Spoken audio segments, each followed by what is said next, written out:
আসসালামু আলাইকুম বন্ধুরা। তো দেখতে পাচ্ছেন এখানে একটি 3 গ্যাং বোর্ড জমানো হয়েছে। তো এই 3 গ্যাং বোর্ডটা জমানোর আগে এই যে আমরা এখানে কনসোল করেছি, এটা প্লাস্টারের পরে করা।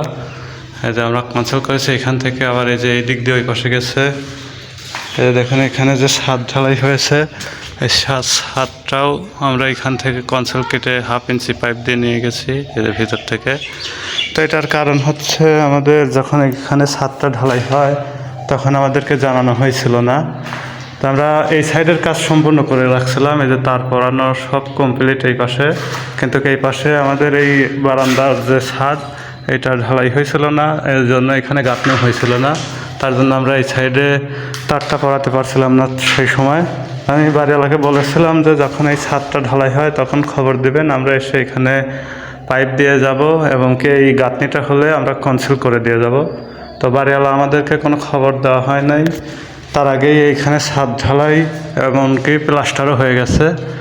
তারপরে আমাদেরকে বলতেছে যে এখন ইলেকট্রিক কাজ করা হয় নাই, এগুলো এখন করে দিতে। তো আমরা এখন এসে প্লাস্টার কেটে এই যে পাইপটা দিয়ে দিয়েছি ভিতর থেকে। তো এটা প্লাস্টার কাটার পরেও যে এইভাবে ফিনিশিং দিয়েছি, হয়তো ফিনিশিংটা প্লাস্টারের সাথে মিলছে, কিন্তু এইখানে যে প্লাস্টার কাটা হয়েছে এটার দাগ কিন্তু রয়েই যায়। এটা যতই সুন্দর করে ফিনিশিং দেওয়া হোক না কেন, এটার দাগ কিন্তু রয়েই যায়। এই দাগ কিন্তু কখনোই যায় না, এমনকি যখন রং করা হয় রঙের পরেও বোঝা যায় যে এখান থেকে পাইপ গেছে। তো এই জন্য প্লাস্টার করার আগে অবশ্যই সবাই কনসিলের কাজটা সেরে নেবেন, তারপরে প্লাস্টারগুলো করবেন। নাহলে দেখুন এই যে প্লাস্টারটা কাটা হয়েছে এটার দাগ কিন্তু রয়েই যাবে।